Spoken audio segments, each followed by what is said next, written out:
जय जगन्नाथ बंधुगण आपण मानकु मोर ये चैनल को स्वागत।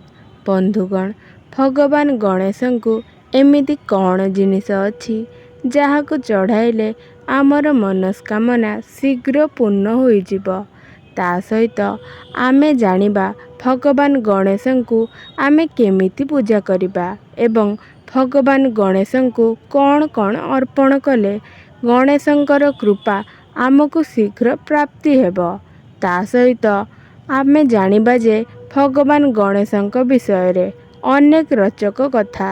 सेथिपाई आपण माने भिडियोटी को शेष पर्यंत निश्चय भावे देखंतु एवं एहा पूर्वरु आपण माने जदि प्रभु गणेशंकु सच्चा हृदय भक्ति करुथांती विश्वास करुथांती तेबे এই भिडियोटी को लाइक करी कमेंट बॉक्स रे जय श्री गणेश जय माँ लक्ष्मी अवश्य लिखंतु। देखंतु चलित वर्षर गणेश पूजा बा गणेश चतुर्थी 27 अगस्त को पड़ुअछि एवं एही दिन केते सबु दुर्लभ संजोग मध्य बनुअछि।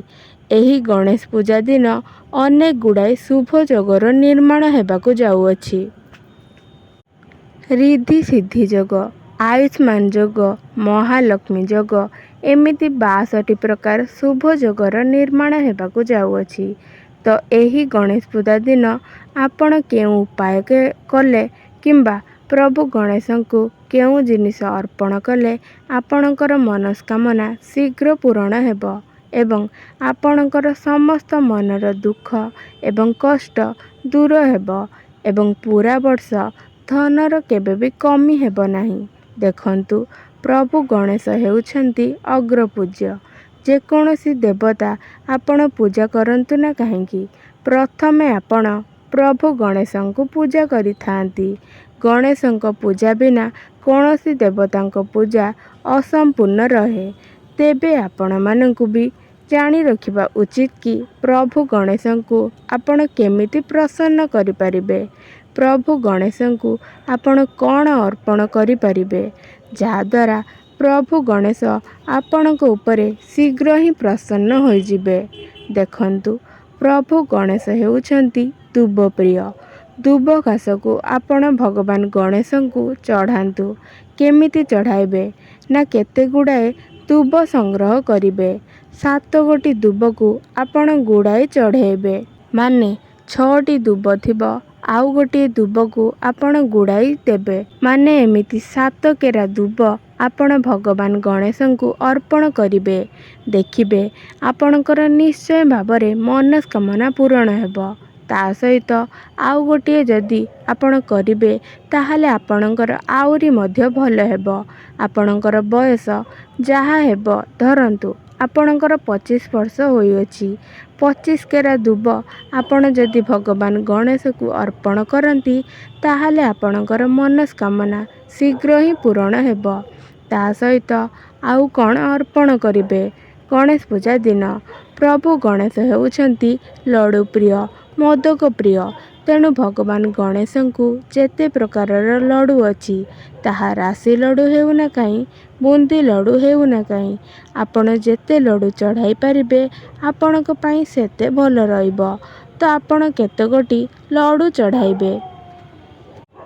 एमिति तो 6 रु 7टी लड्डू चढ़ाइले भल किंतु आपण जदि आपणकर बयस हिसाब रे माने जदि आपणकर बयस 25 हेउ 15 हेउ 30 हेउ सेही बयस हिसाब रे आपण जदि बयस हिसाब रे लड्डू गुड़िक चढ़ाइबे एवं सेही लड्डू को आपण लोक मानक मध्य रे बांटी देबे ताहाले देखिबे जे आपणकर मनस्कामना शीघ्र ही पूर्ण होइजिबो।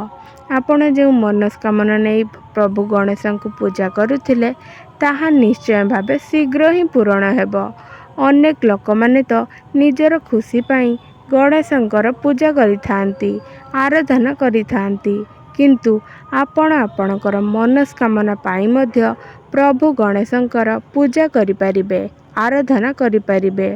आपण जदि विद्यारे सफलता पाइबा पाई चाहुचंती ताहाले प्रभु गणेशंकर मध्य पूजा करिपारिबे। जदि आपणकर आर्थिक समस्या अछि चाकरी रे समस्या अछि ତେବେ ଆପଣଙ୍କର ନିଶ୍ଚୟ ଭାବେ ମାନସିକ କରନ୍ତୁ ଏବଂ ପ୍ରଭୁ ଗଣେଶଙ୍କର ପୂଜା କରନ୍ତୁ। ଆପଣଙ୍କର ସେହି ମନସ୍କାମନା ନିଶ୍ଚୟ ରୂପେ ପୂରଣ ହୋଇଯିବ। ସେହିପରି ପ୍ରଭୁ ଗଣେଶଙ୍କର ଲାଲି ରଙ୍ଗର ପୁଷ୍ପ ଅତ୍ୟନ୍ତ ପ୍ରିୟ ଅଟେ।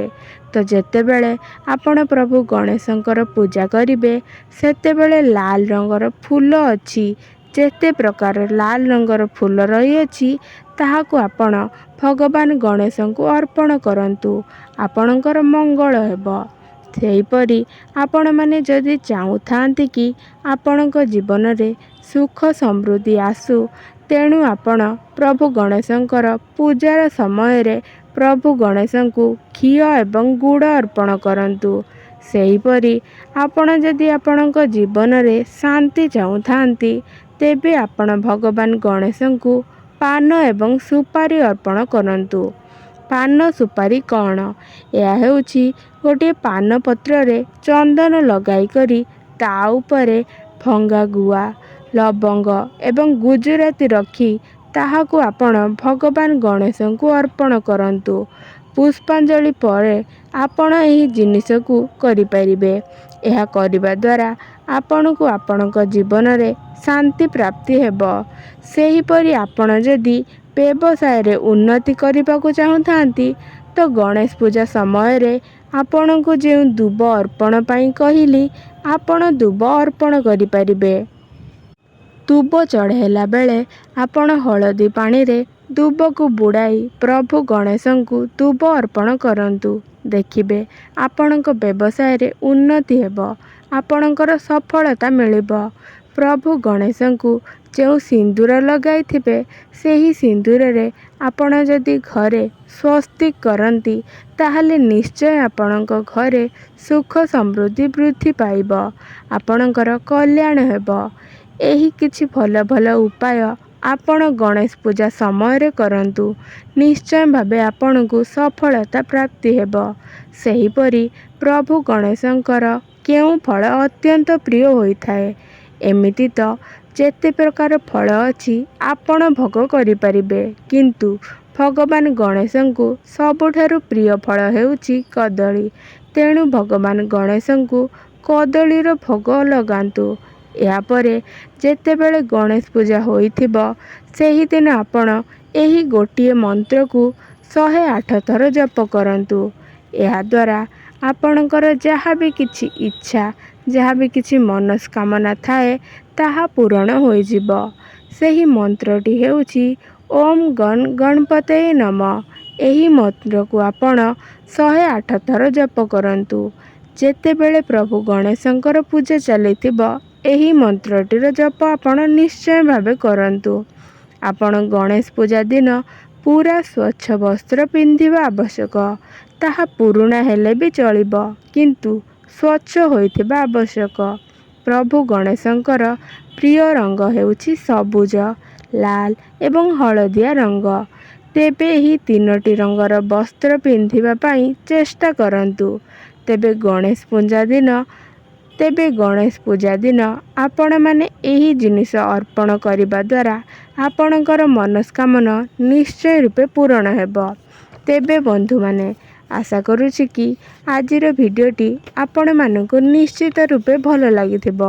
ଭଲ ଲାଗିଥିଲେ ଭିଡ଼ିଓଟିକୁ ଗୋଟିଏ ଲାଇକ୍ କରନ୍ତୁ, ଚ୍ୟାନେଲଟିକୁ ସବସ୍କ୍ରାଇବ୍ କରିଦିଅନ୍ତୁ ଏବଂ ତଳେ କମେଣ୍ଟ ବକ୍ସରେ ଜୟ ଶ୍ରୀ ଗଣେଶ, ଜୟ ମାତା ଲକ୍ଷ୍ମୀ ଅବଶ୍ୟ ଲେଖନ୍ତୁ। ଧନ୍ୟବାଦ।